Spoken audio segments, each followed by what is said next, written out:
Bismillahirrahmanirrahim. Alhamdulillah wassalatu wassalamu ala Rasulillah wa ala alihi wa sahbihi wa man tabi'ahum bi ihsanin ila yaumiddin amma ba'd. Baik, insyaallah kita akan melanjutkan lagi pembahasan kita pada buku La Taqrabu Zina. Jangan dekati zina. Dan kita sampai pada pembahasan al-khutuwat, langkah nyata untuk sebuah perbuatan.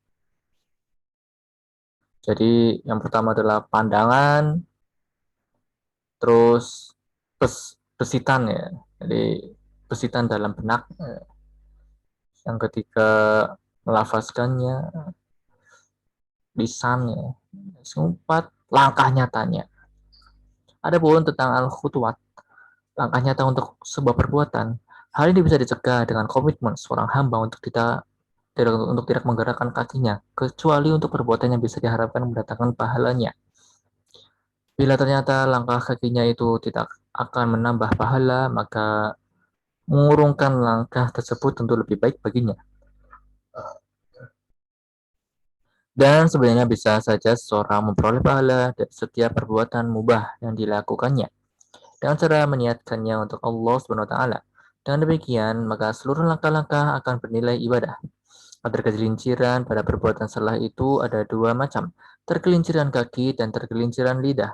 Oleh karenanya, dua macam tergelinciran ini digandengkan oleh Allah dalam firman-Nya. Ibadur rahmanil ladzina yamshuna 'alal ardi haunan wa idza khatabahumul jahiluna qalu salama. Dan hamba-hamba Ar-Rahman, yaitu mereka yang berjalan di atas bumi dengan rendah hati, dan apabila orang-orang jahil menyapa mereka, mereka mengucapkan kata-kata yang mengandung keselamatan. Al-Furqan ayat 63. Di sini Allah menjelaskan bahwa sifat mereka itu adalah istiqomah dalam ucapan-ucapan dan langkah-langkah mereka.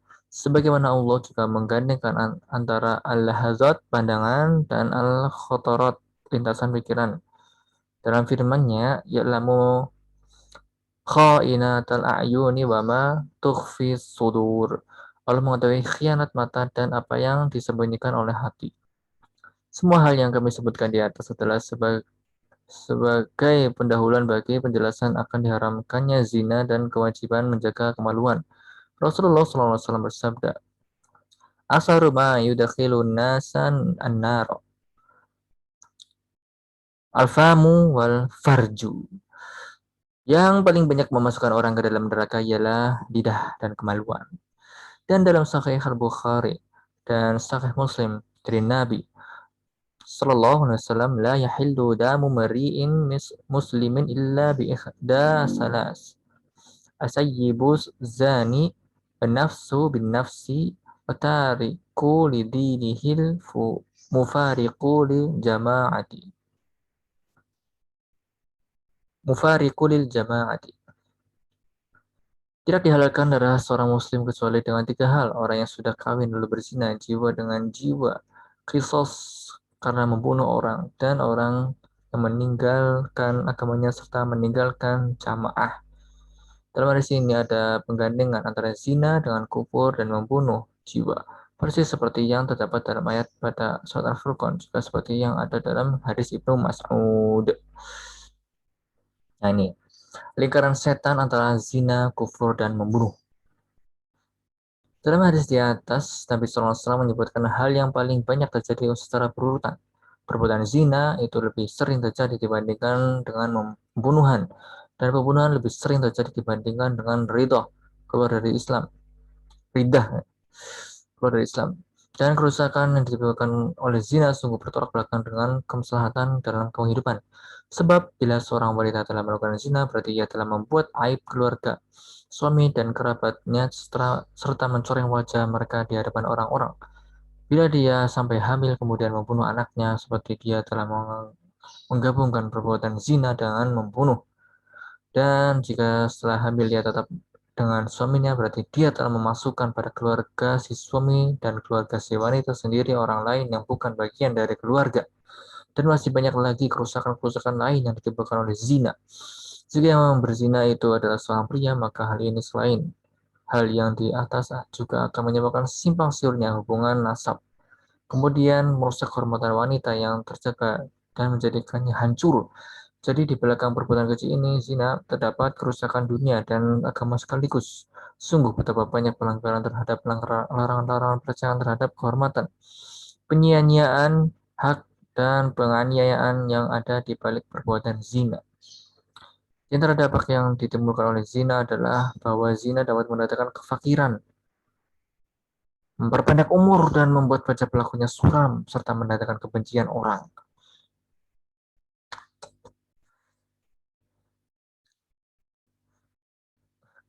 Sisaan dunia itu dunia, aduh.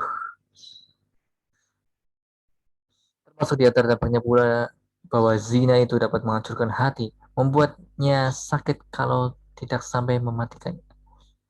Juga memandatkan perasaan gundah, gelisah, dan takut, serta menjauhkan pelakunya dari malaikat dan mendekatkannya kepada setan. Tak ada bahaya setelah bahaya perbuatan membunuh yang lebih besar daripada banyak bahaya zina. Oleh karenanya, untuk menghukum pelaku perbuatan zina ini, Allah mensyariatkan hukuman bunuh rajam dengan cara dengan cara yang mengerikan. Bila ada seorang yang mendengar kabar bahwa istrinya dibunuh orang, tentu kabarnya lebih ringan dibanding dia mendengar bahwa istrinya berbuat zina. Sa'ad bin Ubadah radhiyallahu anhu berkata, sekiranya aku melihat seorang pria berzina dengan istriku, tentu aku akan memenggal lehernya dengan pedang tanpa pikir panjang lagi. Maka sampai perkataan ini kepada Rasulullah SAW, lalu beliau bersabda, Ata'ajubuna min ghirati Sa'ad, wallahi lana ayura lana aghyaru minhu, wallahu aghyaru minni, wa min ajli ghiradillahi haramal fawahisha ma zahara minha wa ma batar. Kalian heran dengan kecemburuan Sa'ad? Demi Allah, sungguh aku ini lebih cemburu dari dia, dan Allah lebih cemburu dari aku. Dan oleh karena betapa besarnya kecemburuan Allah, maka diharamkan segala perbuatan keji, baik yang lahir maupun yang batin. Muttafaqun alaih. Dalam Sahih Bukhari dan Sahih Muslim juga diriwayatkan dari Nabi sallallahu alaihi wasallam, "Innallaha la innallaha yagharu wa innal mu'mina yagharu wa ghiratullahi an ayatiyal abdu ma hurima alaih." Sesungguhnya Allah itu cemburu, dan sesungguhnya seorang mukmin itu juga cemburu. Dan kecemburuan Allah itu akan timbul bila seseorang hamba melanggar apa yang diharamkan kepadanya. Dalam hadis Al-Bukhari dan Muslim juga diriwayatkan dari Nabi Shallallahu Alaihi Wasallam, la hada la hada aghyaru minallahi min ajli dzalika haramal fawahisha ma dhahara minha wa ma batan, wala hada ahabu ilaihil muzru minallahi min ajli dzalika rasala rasula mubashirina wa muzirina, wala hada ahabu ilaihil madhu minallahi wa min ajli dzalika asna ala nafsi. Tak ada seorang pun yang lebih pencemburu daripada Allah. Oleh karena itu, Allah mengharamkan perbuatan-perbuatan keji yang lahir maupun yang batin. Tak ada seorang pun yang lebih senang menerima uzur permohonan maaf dari Allah. Oleh karena itu, dia mengutus para rasul untuk memberikan kabar gembira dan peringatan. Dan tak ada seorang pun yang lebih senang dipuji melebihi Allah. Oleh karena itu, dia memuji dirinya sendiri. Juga dalam As-Sahihain diriwayatkan khutbah Nabi SAW saat gerhana matahari, beliau bersabda, Ya ummata Muhammadin, wallahi la hada ghiyaru minallahi ayazniya abduhu aw tazniya amatuhu. Ya ummata Muhammadin, wallahi law ta'lamuna ma a'lamu la dhahiktum qalilan wala bakaitum katsiran. Summa rafa'a yadayhi faqala Allahumma hal balagtu. Hai umat Muhammad, demi Allah, tak ada satupun yang lebih mencemburu dari Allah ketika ada seorang hambanya yang laki-laki ataupun perempuan berbuat zina. Hai umat Muhammad, demi Allah, sekiranya kalian mengetahui seperti apa yang aku ketahui, tentu kalian akan sedikit tertawa dan banyak menangis. Kemudian beliau mengangkat kedua tangan beliau seraya bersabda, Ya Allah, adakah aku sudah sampaikan? Sebutkan perbuatan dosa besar ini secara khusus setelah saat gerhana matahari mengandung syarat rahasia yang menakjubkan. Dan semaraknya fenomena zina ini merupakan tanda rusaknya alam ini. Hal itu semua adalah salah satu tanda kiamat, seperti yang disebutkan dalam Sahihain dari Anas bin Malik bahwa dia berkata, aku akan menceritakan kepada kalian sebuah hadis yang tidak akan ada orang yang akan menceritakannya kepada kalian setelah aku. Aku mendengar Rasulullah SAW bersabda, min asyrati sa'ati ayyaqillal ilmu, wa yadharul jahlu, wa yadharul zina, wa yaqillar rijalu, wa taksuron nisa'u, hatta yakuna li khamsina mra'atan al-qayyimul wahid. Di antara tanda-tanda kiamat yaitu bila ilmu syar'i menjadi sedikit kurang dan kebodohan menjadi tambak serta zina dilakukan terang-terangan. Pria jumlahnya sedikit dan kaum wanita jumlahnya banyak sehingga untuk 50 wanita perbandingannya satu orang pria. Salah satu sunatullah yang diberlakukan pada makhluknya yaitu bahwa ketika zina mulai tampak di mana-mana, Allah akan murka dan kemurkaannya sangat keras. Maka secara pasti kemurkaan itu akan bertambah pada bumi ini dalam bentuk azab yang musibah yang diturunkan. Abdullah bin Mas'ud radhiyallahu anhu berkata, tidaklah merajalela riba dan zina di sebuah daerah, melainkan Allah memaklumkan untuk dihancurkan. Setelah pendeta Bani Israel pernah melihat anaknya sedang merayu seorang perempuan, lalu dia berkata, sebentar wahai anakku. Kemudian sang ayah itu pingsan di atas tempat tidurnya lalu meninggal, sementara istrinya jatuh dan dikatakan kepadanya, beginilah cara engkau marah untukku, sungguh orang sejenis kamu itu tidak mengandung kebaikan selamanya.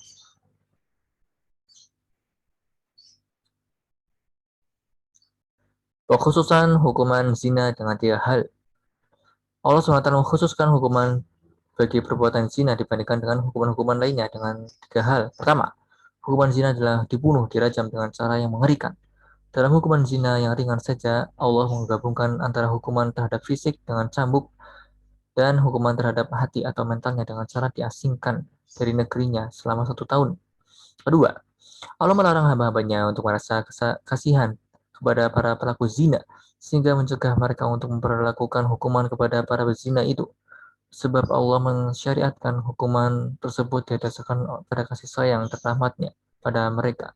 Allah itu sangat sayang kepada kalian, namun kasih sayang tersebut tidaklah mencegah oleh Allah untuk memerintahkan berlakunya hukuman ini. Oleh karenanya, janganlah kasih sayang yang ada di hati kalian itu mencegah kalian untuk melaksanakan perintah Allah. Hal ini walaupun sebenarnya juga berlaku pada seluruh macam hukuman hudud yang disyariatkan, namun disebutkan dalam hukuman zina suatu kekhususan karena memang sangat penting untuk disebutkan di sini.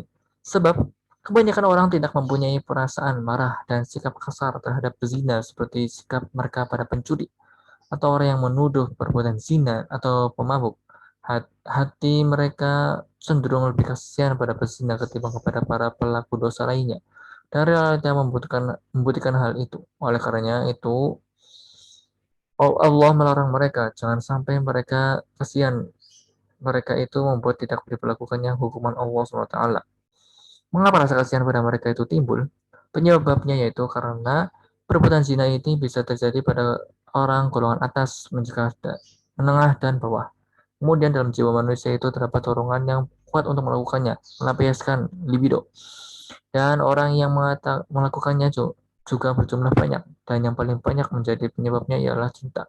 Sementara hati manusia itu secara tabiat punya perasaan kasihan pada orang yang sedang jatuh cinta, bahkan banyak di antara mereka yang siap memberikan bantuan pada mereka, walaupun sebenarnya bentuk dari pencintaan itu termasuk yang diharamkan. Dan hal seperti ini sudah tidak dipungkiri lagi, dan hal itu memang sudah diakui oleh orang-orang. Selain itu juga perbuatan dosa ini sehingga kebanyakan terjadi dengan adanya suka sama suka dari kedua belah pihak, bukan dengan pemaksaan, penganiayaan, dan lainnya yang membuat jiwa orang-orang itu geram. Dalam hal ini, syahwat banyak berpengaruh, sehingga timbullah perasaan kasihan yang mungkin akan menghambat ditegakkannya hukuman Allah SWT. Ini semua timbul dari iman yang lemah. Kesempurnaan iman itu dapat dicapai dengan adanya kekuatan, yang dengan itu perintah Allah dapat ditegakkan. Juga adanya rahmat kasih sayang terhadap orang yang dijatuhi hukuman tersebut, sehingga dia bisa sejalan dengan Allah dalam perintah dan rahmatnya.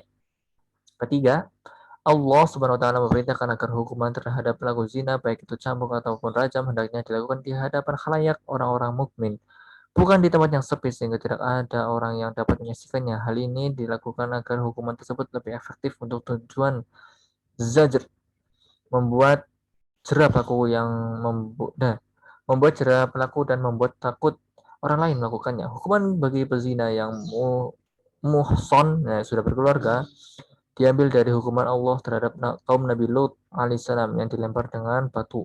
Dan demikian itu karena perbuatan zina dan liwat, homoseks yang dilakukan kaum Nabi Lut alaihissalam adalah sama-sama perbuatan fahisyah, keji dan kotor. Keduanya dapat menimbulkan kerusakan dan bertentangan dengan hikmah Allah di dalam penciptaan perintahnya.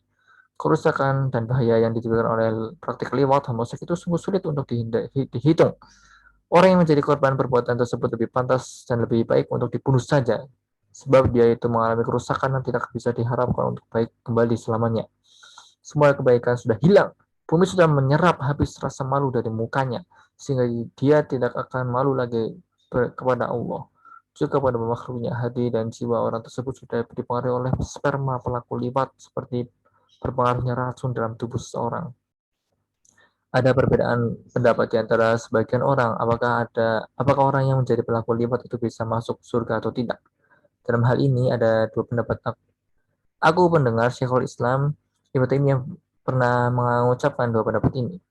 Mereka yang mengatakan tidak akan masuk surga memberikan hujah dengan beberapa hal, di antaranya bahwa Nabi SAW bersabda, La yadkhulul jannata waladu uzaniyah. Tidak akan masuk surga anak seorang pezina. Nasib dan kondisi anak hasil zina sudah demikian, padahal dia tidak mempunyai dosa apa-apa. Hanya saja dia dicurigai sebagai tempat berbagai kejelekan dan kekotoran, serta dia pantas untuk tidak mendatangkan kebaikan apapun selamanya. Disebabkan karena dia tercipta dari nutfah sperma yang kotor. Bila tubuh yang tumbuh menjadi besar dengan barang yang haram, ya.